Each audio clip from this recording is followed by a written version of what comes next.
needs to win today to become eligible for the Firestone. Uncharted territory for Walter Ray. Has never bowled for a championship in the PBA Tour. Once again, still that possibility of $200,000 if either one of the players could roll a perfect game. Cook, first shot, championship game. The United States Open champion. Winning it in Venice, Florida.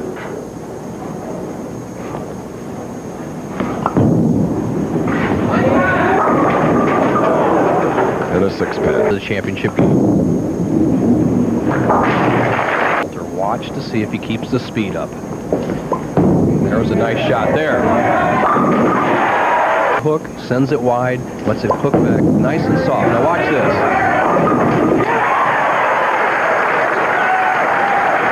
He has a 10-pin lead.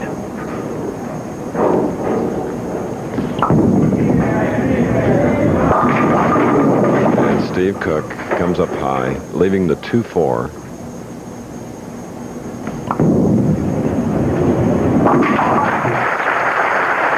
Stars in the Pro Tour in the last 5-6 years.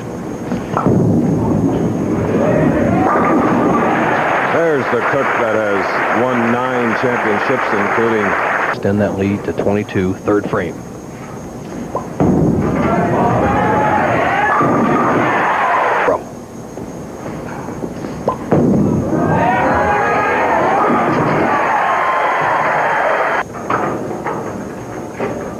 Steve Cook has to get his act going, uses the whole approach. 6 feet 7 inches tall, 260 pounds, trails by 32 pins, can cut the lead of Walter Ray Williams down to 22 with this strike.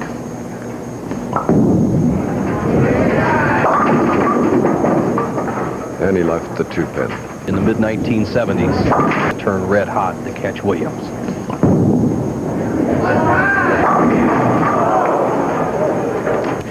Too much talent in this country. Oh, what speed in covering that 7-pin. And a trip to the Firestone.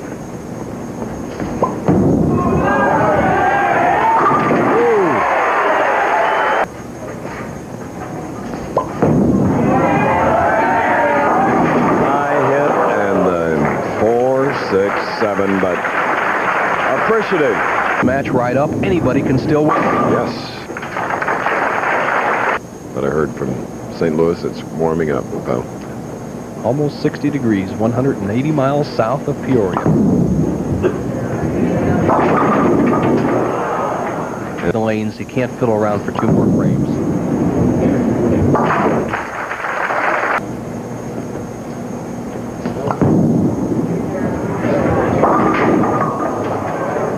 well,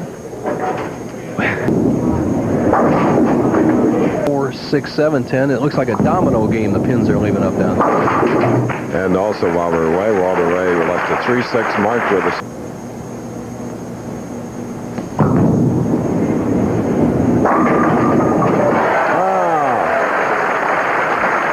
Takes out the 7-pin. Cook is alive. But then comes the horseshoe pitching champion, Walter Ray Williams, third last week. Started 4th this week, just ahead of Mats Carlson, whom he defeated with a 246, another 246 against Hugh Miller, and then a 257 against Gant. What a performance. Left-handers and the one right-hander, no contest, just a tremendous performance. He'll have a game of 215 if he converts the spare. That's right. And look at that smile. I'm wondering how this first professional bowler's victory compares with any of the 4 World Horseshoe Pitching Championships. That may be one of the loosest shots in the world. Never in doubt, just stroking it down the lane to get the 2-4-5-8. Walter Ray Williams. Essentially kind of like the lackey. He would have to empty vacuum cleaners, do it all, and here he is, bowling for the title, his first singles. Don't do it. Nice smooth release. Curls in. Again, a two-handed style from Belmonte. It's okay, the 10 got out. It's all right. I think he is. First of all, I think he's a great kid. He's got a great personality. I think he's a good person, and I think that I know that he's got the talent. I mean, this guy can flat bowl. There's no other way around it. And what he can do to a bowling ball is just amazing. And in talking with him, what do you do when you try to change roll, or when you try to throw it harder, slower, softer, rev it up harder, cut back on the rev rate? He says, Randy, I just do it all by feel. I envision the shot that I'm trying to throw. I look at the pattern that it makes on the lane, and then I just adjust it throughout the approach. Belmo trying to join that list that we just showed on screen. TPR Titleist leaves the short-term goal, bowl 2 great games here, and then the U.S. Open, then sit down with the missus.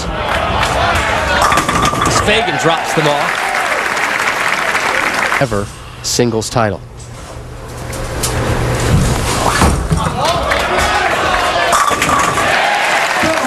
Run, Raggy! I think he's found.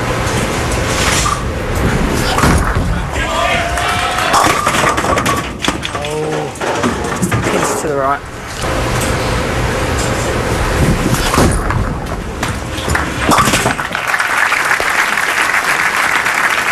Going back to his discussion about what he's going to do next season, and we talked earlier, the demands of the PBA a little bit tougher than he thought. Complacent bowling overseas. That's better. And we bowl a lot more games over here as well, and that was another big difference. Again, Good shot. Jason Belmonte's goal is to be over here bowling full time on this tour. Wife watching just over his left shoulder.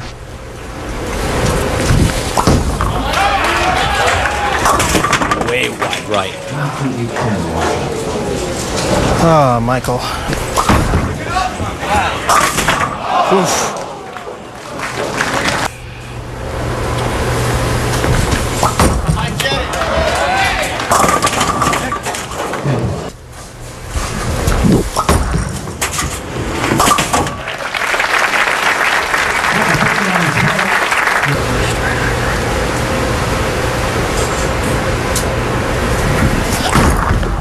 Come on. Yeah, that's the high hard one, piped right at the 1-3 again. And from Australia, Jason Belmonte.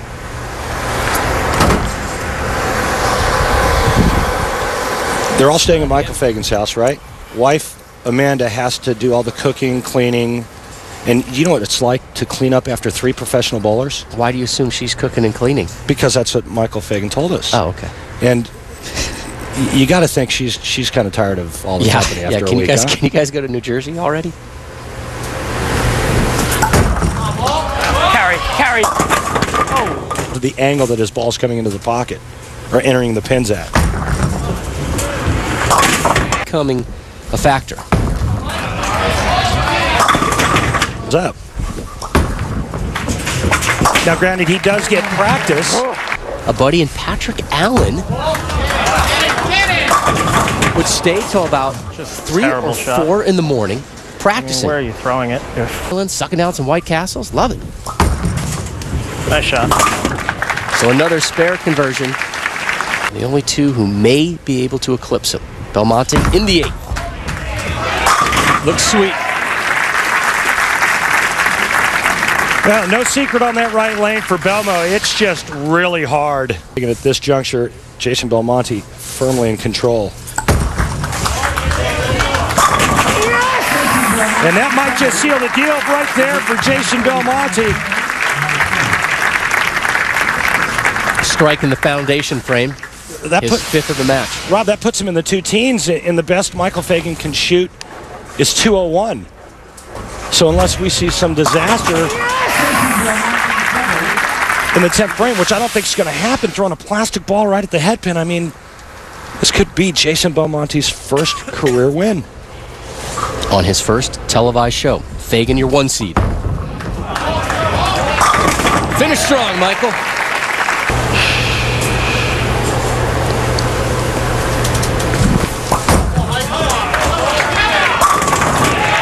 Just his 4th strike of this title match. Got a chance.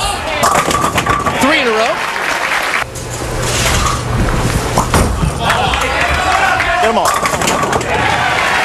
The local boy closes with the four-bagger. He'll take a seat. And his good friend Jason Belmonte steps up. 201 in the books for Fagan.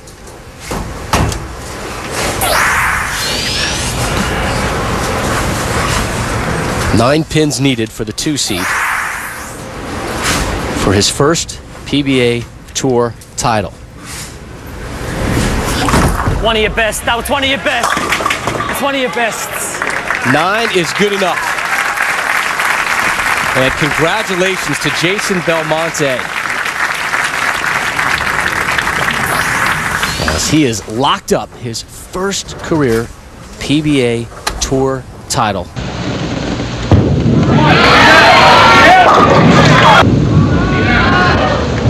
So for Semez.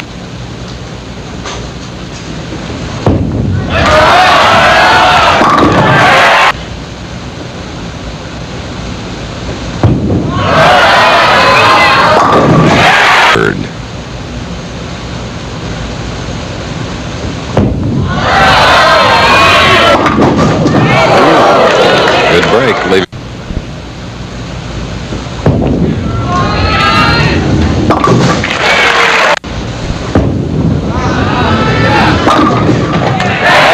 Final game, he needed that strike in the 4th frame.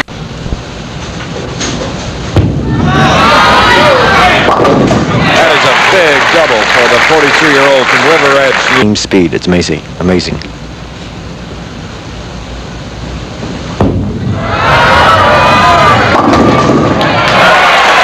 A double for...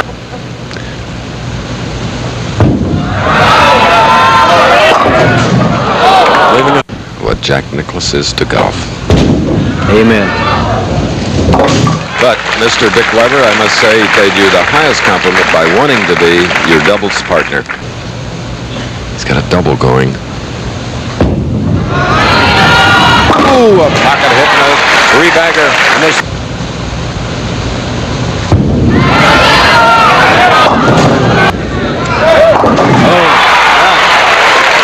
Under pressure. Croatian. And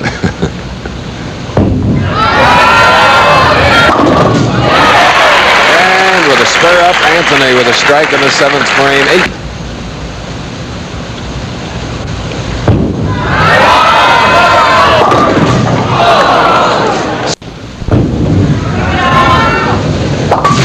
And now we get into the nitty-gritty.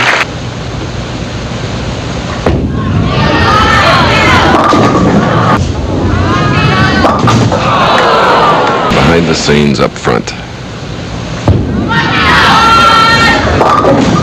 Title twice. And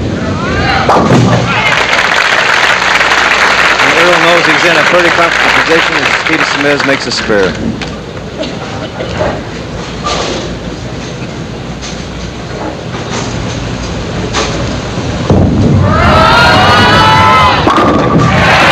That's it.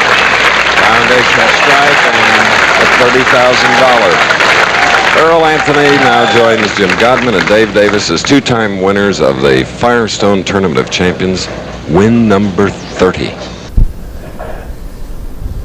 E.J. Tacket, Ryan Simonelli with Tacket leading off in the first frame. Simonelli looking for back-to-back PBA Tour titles, and everything vaporizes but that 8-pin.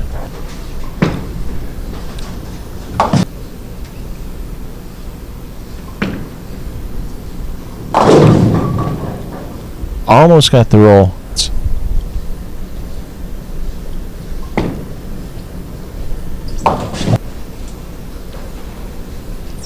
Tacket looking for the double.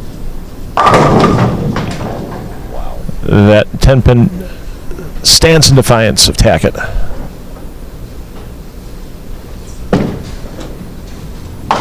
Tacket, no problem covering up that 10-pin. Single pin lead for Tacket after 2 frames.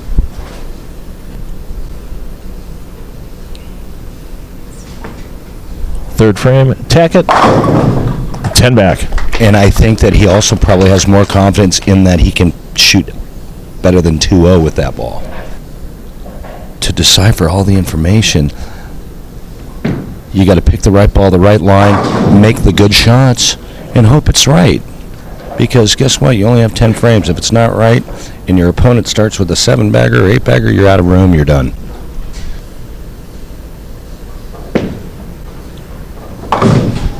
There's another.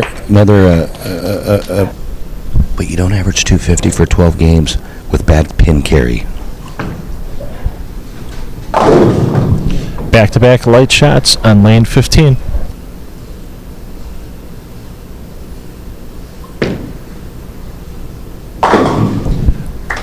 Three, 6, and 9 disappear for Simonelli, but that leaves him in a 5-pin deficit to Tacket.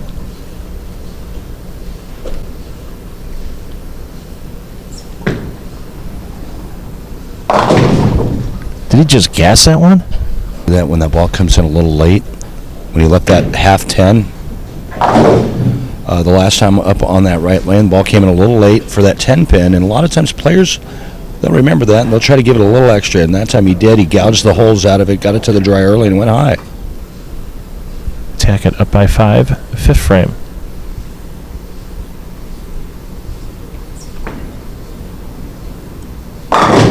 Everything looks so much more relaxed coming off the hand that time.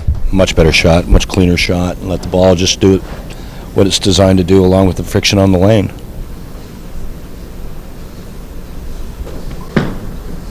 The quick follow through, 10 back for Simonelli. Staying with that ball, let's see if he makes a change on the left lane. Simonelli for the double in the 6th frame. Back-to-back packed shots for Simonelli. In 6th, he was up on his toes again on that shot, and the 7-9 goes last. And I just looked over at his ball rep, Brett Spangler, and Brett's got the cat that just ate the bird look on his face. No comment. Looking for 3 in a row in the 7th, lead out to 15. Just perfect on that lane. Yeah, and that's exactly what he had to do, was to take advantage of that nice break on the right lane. He finally got the ball to face up on that lane, trips that 7-9 out, and he turned it into a 3-bagger. Simonelli to get back within 5 pins in the 7th. Another 8-pin.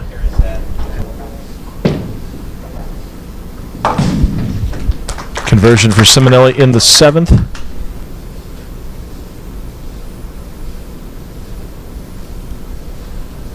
Simonelli, 8th frame.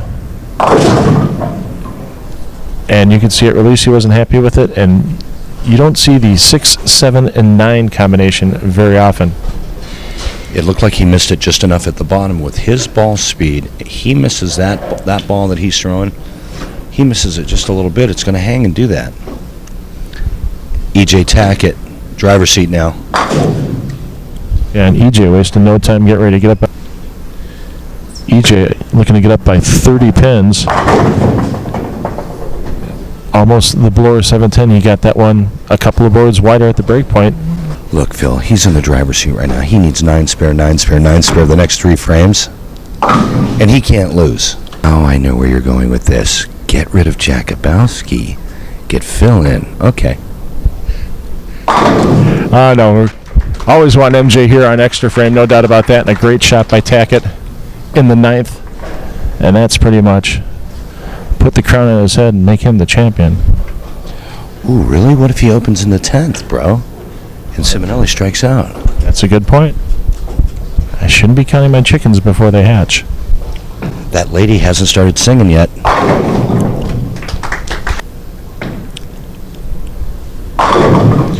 Gets the first one, needs the next 2 to keep pressure on.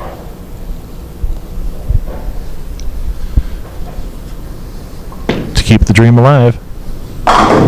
Splits the 8 and the 9 beautifully.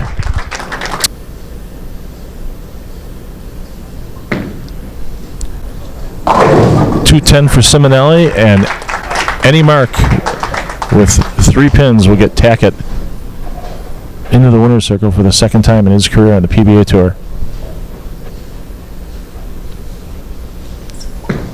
Tacket for the win.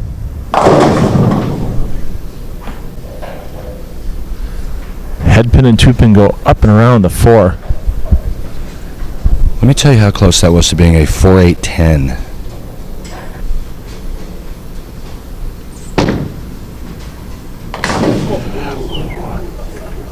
Just a little interesting.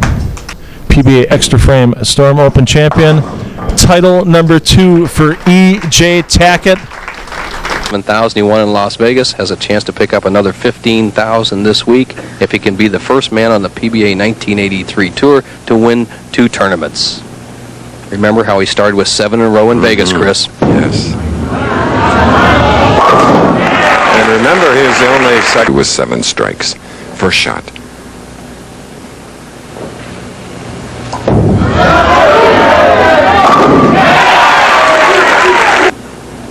Firestone only 7 weeks away. With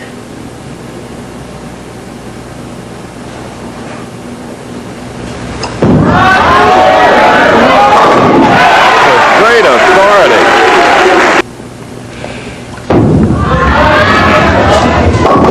He didn't give it his best shot. You could tell at the line.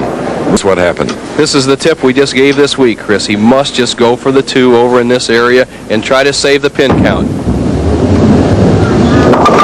All right, so after a strike, it's an open. Or it's just become a habit. And it's a 10 pin. Contras 42nd. Gary Skidmore 57th. 83, where he just ran through everybody with the big scores. This reminds me of Buzz Fazio.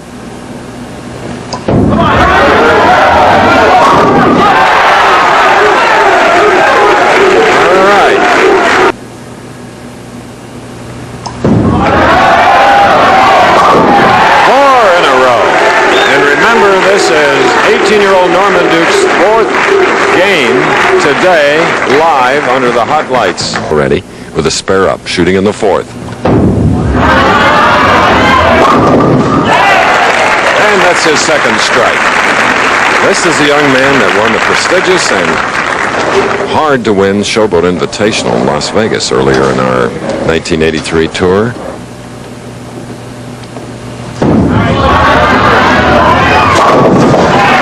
Well done. Tommy Milton, 27.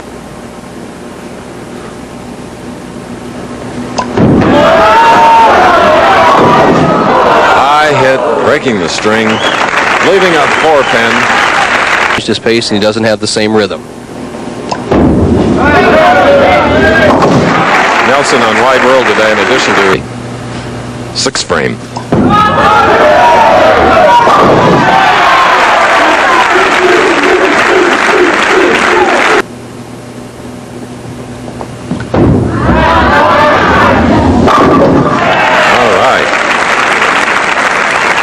Our professionals, Tom Milton and Norman Duke. Milton, at whom we're looking, a very cool competitor who has now strung 3, 23 pins now separating these two. A very close match.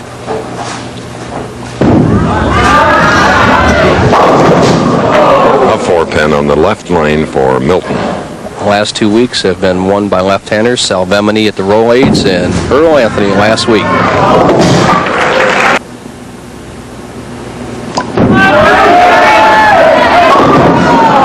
Hit and a 4 pin for Duke. Threw that ball very well. Finishes this match. All right. Going at a 2:29 pace, 8th frame.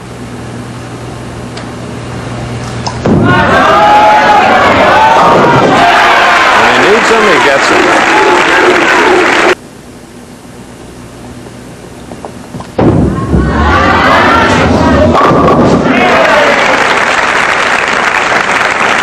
The strike here.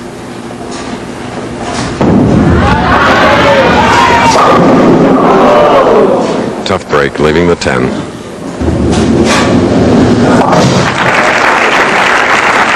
Takes a trip to the Firestone in April.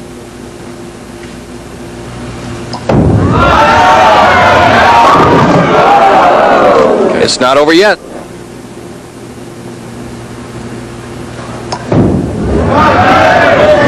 Now each professional here in the final is marked with a spare in the foundation frame.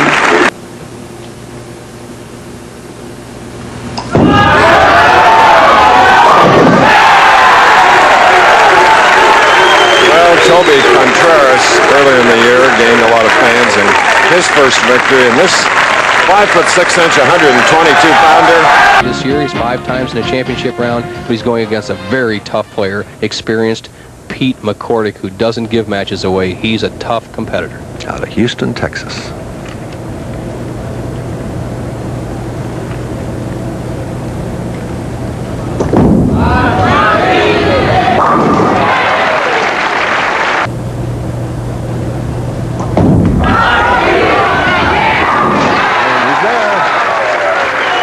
Big shot here. He's looking down at the approach, going to make an adjustment to the left, Dave. It's important that he gets this one close to the pocket.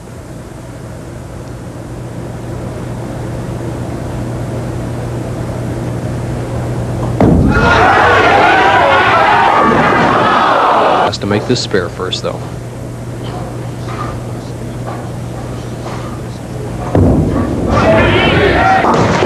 And he does it. So they can watch it on their honeymoon. Ah, congratulations. A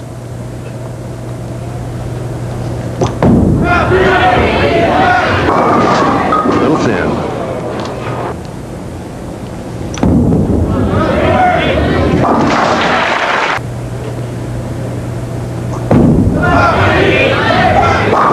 Right on the money.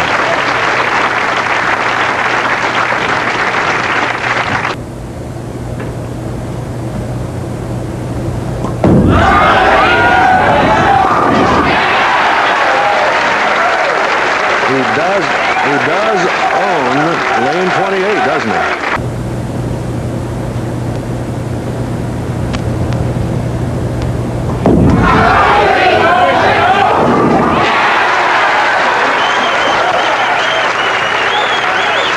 Pete Weber solving lane number 27 and going up by 10 pins in the championship match against Pete Mccordic. We'll be back from Windsor Locks, Connecticut right after this. In your set, we do apologize. We are attempting to make corrections.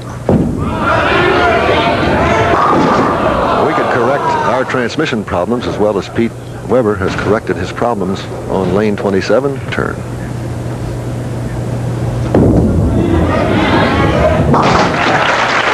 I was able to make good shots and got loose with it. But he can't play that line today. He has to play between the second, third arrow, the track area.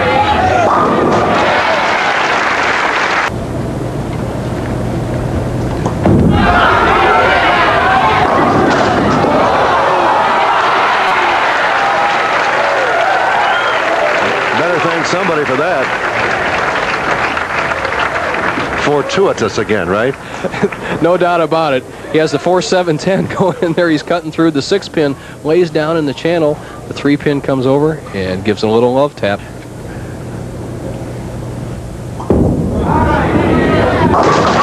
Very, very fortuitous.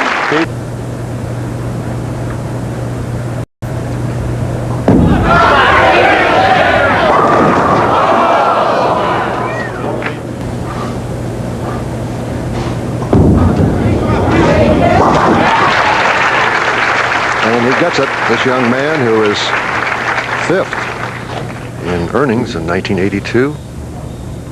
If he could win here today, you know, he'd go over the $100,000 mark in career earnings. Said, take that money today and make a down payment on a new house.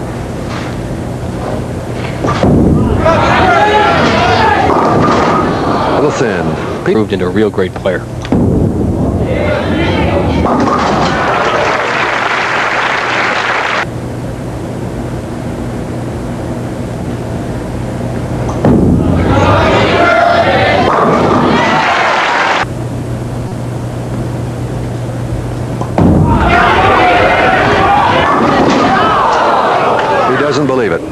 He does not believe it.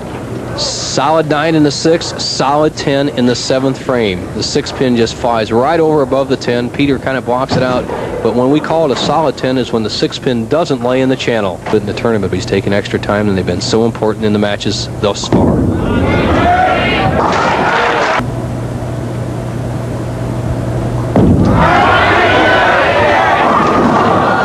Dead on the head pin.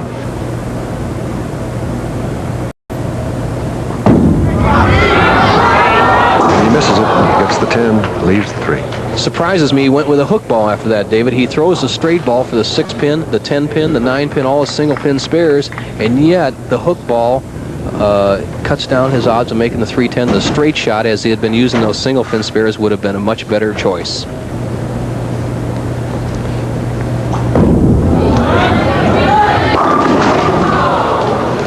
Hit his ankle and missed the head pin on the right, but good discipline by this young man. Well, as the old announcer, the late Van Patrick, used to say, we now have a cliffhanger. If he can strike on this ball, because no matter what Pete Weber does, if Mccordic strikes, he could still win the match.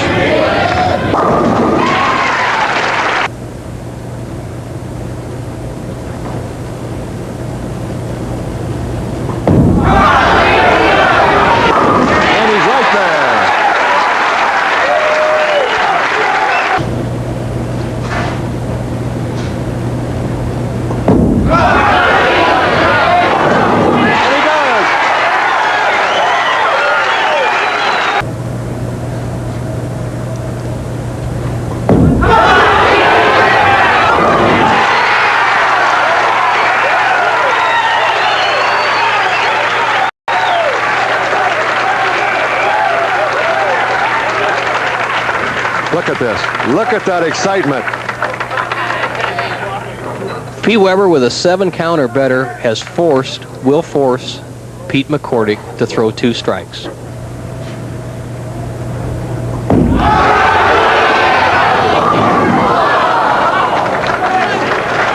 Just enough, David. 7's as good as a strike, because what that sets up is a 2-10 game.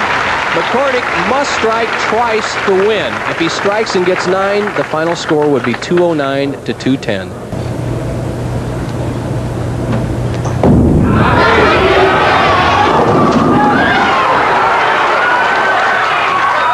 And he leaves the 7, and you see Pete Weber and Dee, and they're talking about a new house.